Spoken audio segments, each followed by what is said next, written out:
Catherine reveals Prince Louis's name inspired by the firm's secret weapon as the cherished tradition. It was claimed that Prince Louis was named after one of the most famous and influential members of the royal family, and shares the name with many other royals including his father and his elder brother, Prince George. While Queen Victoria would certainly top this list as a key player thanks to her determination to have her children and grandchildren marry into European royal families, there is another royal who should be commended for his efforts. Lord Louis Mountbatten was born as Prince Louis of Battenberg and was a grandson of Queen Victoria. He's widely credited as being a secret weapon for the royal family and served as a mentor for his godson, King Charles III. Hence, King Charles gave his first son Louis as a middle name, and Prince William carried on the tradition by using it as Prince George's third name and as his youngest son's first name. In case you don't know, among his countless awards and recognitions, one of the most important roles Louis Mountbatten played was getting his nephew, the Duke of Edinburgh, then Prince Philip of Greece and Denmark, to meet King George VI's daughter, Princess Elizabeth. And now, the moment was also significant in that Prince William and Middleton's 3 children have now also undergone a name change. While the 3 used the surname of Cambridge when their parents were the Duke and Duchess of Cambridge, now their last name has technically changed to Wales. Their names will also change at their new Lambrook Preparatory School near their home at Adelaide Cottage in Windsor. William and Kate are doing their best to maintain routine as their kids navigate a new school and many changes within the royal family. Back at the floral tribute, Kate has been stopping frequently to speak with well-wishers who have been flooding in to pay their respects.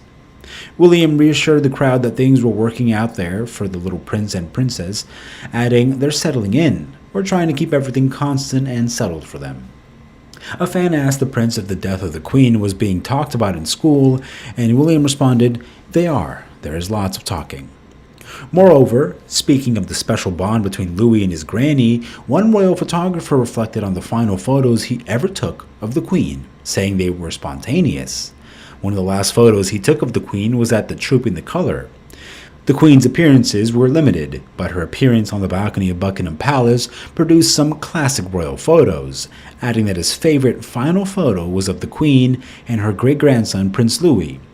The reaction of Prince Louis to fly past is very amusing, and the Queen smiling, taking it all in, and her stride just makes the photo. As for the poignant funeral service, Kate has reportedly revealed how her children are coping with the news of the Queen's passing. Speaking to Australia's Governor-General, she revealed that Prince Louis is struggling to understand the news. Prince George, however, is starting to understand the news and is sort of now realizing how important his great-grandmother was and what's going on. However, Louis, who is not attending the funeral, is struggling to understand. The younger one is now asking questions like, "Do you think that we can still play games when we go to Balmoral?" and things like that, because she's not going to be there. Another story Kate shared about Prince Louis indicated the kids have a fairly healthy perspective on the situation. Her candid confession comes after the 40-year-old made several comments about how her 3 children have helped her deal with the grief following the death of Her Majesty. "They've all been extraordinary. I was really sad when I found out, and Louis said, 'Mummy, don't worry, because now Gan is with great-grandpa.' Children, they know the exact force," she continued, adding, "Considering he's 4, that's amazing. They are extraordinary."